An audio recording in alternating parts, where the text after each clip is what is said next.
All right, I think we are being smart, 6 feet apart. I'll put this away. You can take your mask off now. Hi, welcome to Shelf Talkers. I'm Mick. And I'm Suzanne. I work in adult programming, And I'm the Reader's Advisory Lead here at the Downtown Branch. And we thought it'd be nice once a week, since it's a bit more complicated for you to come and see us, for us to come and see you and have book conversations. yeah, I think we've got some books here to talk about today. Yes, and we thought it's always a good idea for you to know a little bit about the people that are recommending books to you. We try to be very objective, but sometimes our interests do get involved when we make suggestions. I'm a mother of 3 children, all adult children. My background is in psychology and mathematics, and I have work history with bookstores, academic and public libraries.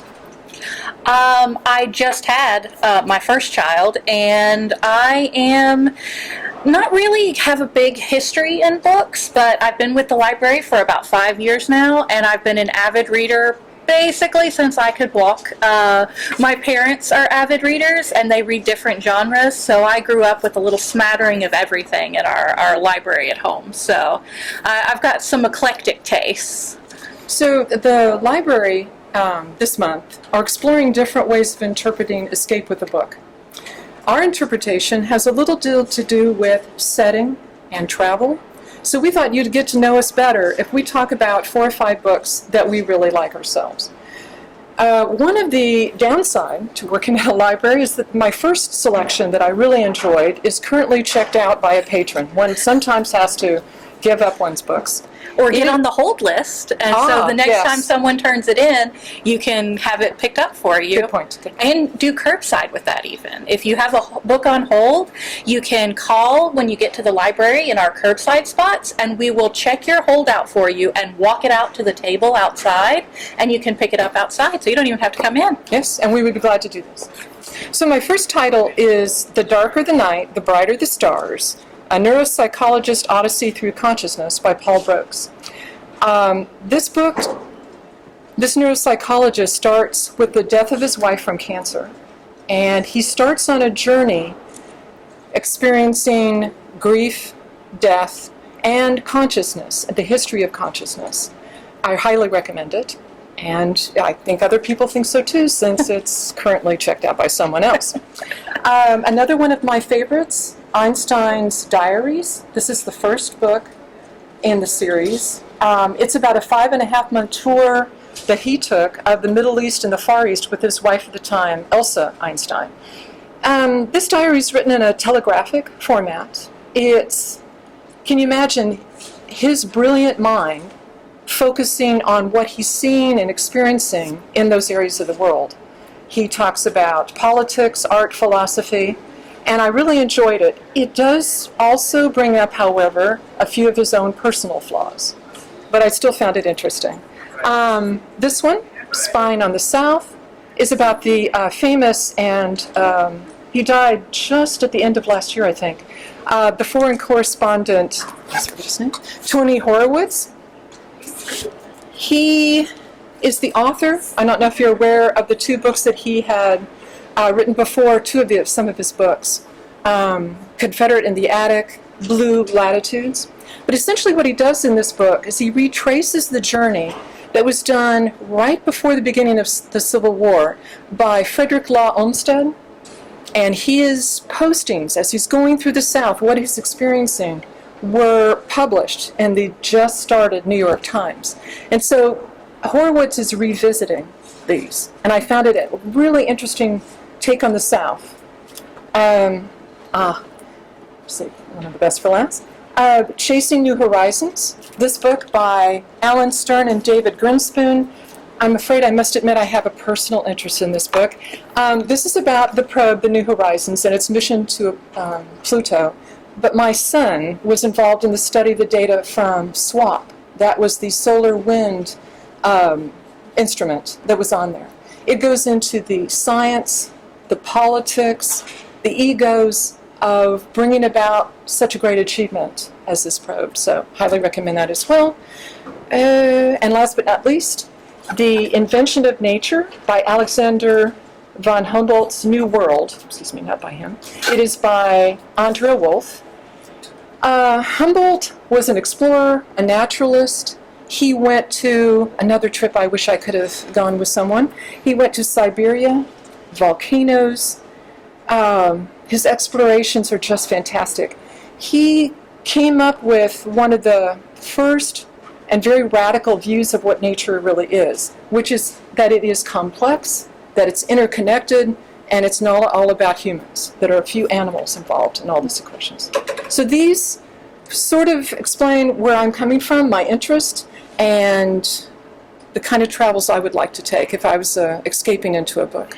So when you said that the travel diaries of Albert Einstein are telegraphic, did you mean they're actually like telegraphs, like... That kind of diary entrance, if I understand correctly, is just what you would expect from a physicist. It's very short, little pieces, just insights, just information, not a lot of descriptive nature about what he's doing.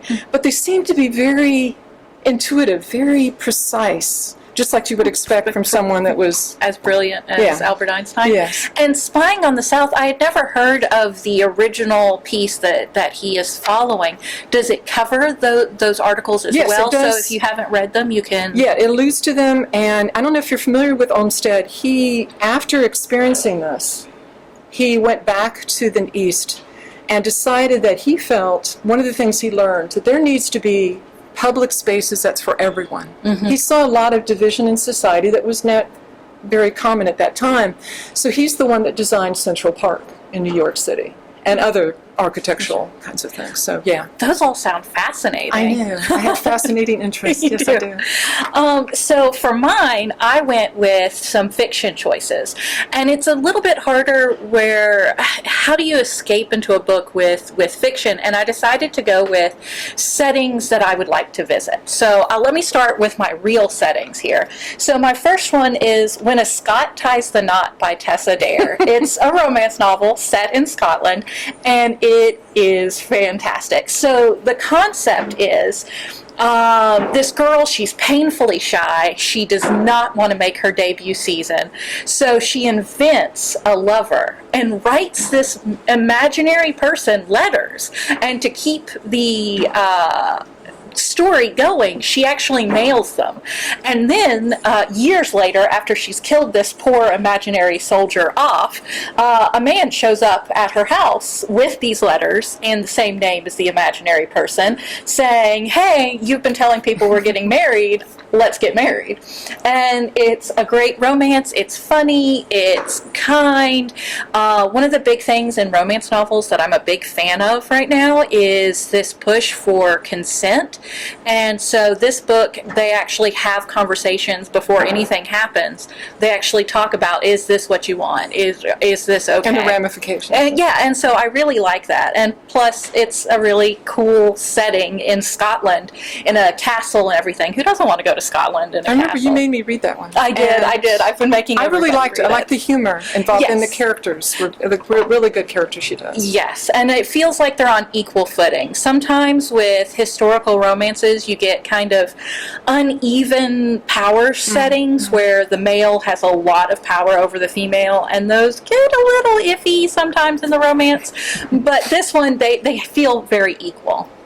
My other book that I have in a real setting is Hell is Empty by Craig Johnson. It is a mystery set in Wyoming, modern Wyoming. This is actually book 7 of 16, but I chose this one in particular out of the series because the setting is so important. The title, Hell is Empty, is a quote from The Tempest by Shakespeare. The original quote is, Hell is empty and all the devils are here. And this story follows the main character of the series, Walt Longmire, while he climbs up a mountain in a snowstorm after a serial killer that's escaped from FBI custody. And he's climbing up this mountain, and it's a character study in who is Walt Longmire and why does he do what he does. So out of all of the books, I feel like this book tells you the most about who Walt Longmire is.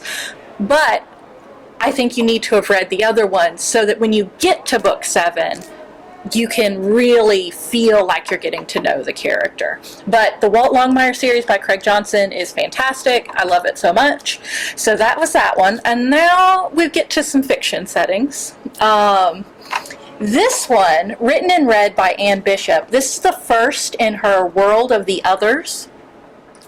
It's like our world. It's very similar to our world, very modern, except, and I love stories where there's an except, there are spirits of nature that exist, and humans can only rent the land for their cities and their homes.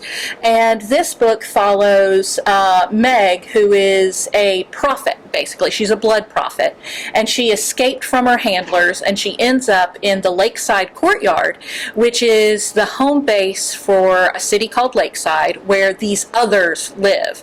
And so Lakeside Courtyard is a place for these spirits of nature to interact with humans and to learn to maybe be a little more human. And it's fascinating because Anne Bishop does a great job of building a world that is just like ours if there were nature spirits that rented our land. And it feels very real, but also fantastical. So I really recommend it. And this is the first in 7. Technically, there's only 5 in the direct series and then 2 extras, but they're all set in the same world. And it's such a fascinating world. I would read just about any story. And she writes there. other series as well. She does. She's a very prolific author. She's got several other fantasy series. But this one, I love the setting. I would love to actually see there. Then my other fantasy book is Foundation by Mercedes Lackey. This is my big quarantine read. So I had read other books about Valdemar, which is her main setting that she writes in, and it's a high fantasy world where there are these magical horses that are called companions, and they bond with one person, and that they become partners, and they can communicate telepathically or empathically, sometimes with emotions. But it's this high fantasy setting, and this particular series, I love it. It is the first in 5, that is the Collegium Chronicles, but it's also the first in 11 books that all follow the same character and his family. So I read the first one, loved it, and I had 10 more books to read. And we have almost all of them here at the library. The newest one just came out. I don't think we have that one yet, but we have the rest of them. And it, to me, is all of the best parts about Valdemar. You get the magical horses. Mags, the main character in this one, goes on several journeys throughout all of the series. You get to watch him grow as a character, and you get to see parts of Valdemar that you don't necessarily get to see in some of her other big trilogies. So it's very exciting. And then my last book is a science fiction book. It's actually a teen book. This is from our YA section. It's called These Broken Stars by Amie Kaufman. And I think, is there another author? Meagan Spooner? Yeah, Spooner. It's in cursive. Sorry, we all wear glasses here. It is a science fiction novel where, so it starts out on a interstellar space liner called Icarus, which, if you know your Greek mythology, this should make you very concerned. Yes, because, I was going to say.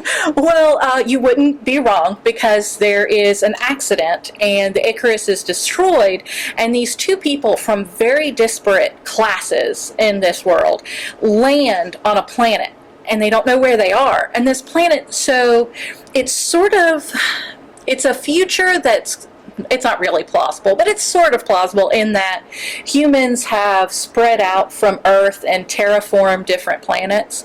And so they land on this planet that is fully terraformed, which is a lot of work. You put a lot of money into terraforming these planets, but there's nobody there. And so as they trek across this planet, weird stuff starts happening, and they also start sort of exploring who they are and everything. And so I chose this one, not necessarily because I want to go to that planet. I don't want to crash land on a planet. That's not in my dream goals. But it was so important that this setting, where they ended up, for what happens to the characters and how they grow and change, that I had to go with it. So that's my science fiction and teen pick. So it was hard trying to pick just 5. Yeah. I had a stack of other books that I was just like, I could do this one, or this one. It's a problem. We love books here at the library. We do. And quarantine, mine was Einstein. It was nice when I was feeling a bit anxious to actually travel with someone else in a totally different time, totally different world, totally different brain operating. And it must have been nice that it was so short, so that you could pick it up and put it down. Does really well. Like short stories, or novellas for that reason. Hell is Empty, actually. So I said at the beginning I had just had my first child. I literally just had him right as the state shutdown happened in March. And while I was at the hospital, I needed a distraction, obviously. So we were listening to audiobooks, and Hell is Empty is the one that I chose for us to listen to, because it's such a unique journey, and I loved it so much. That was my distraction while I was at the hospital. So, because I could listen to it, I've read it many times, so I could also stop and stuff. Yeah, I'm a big rereader.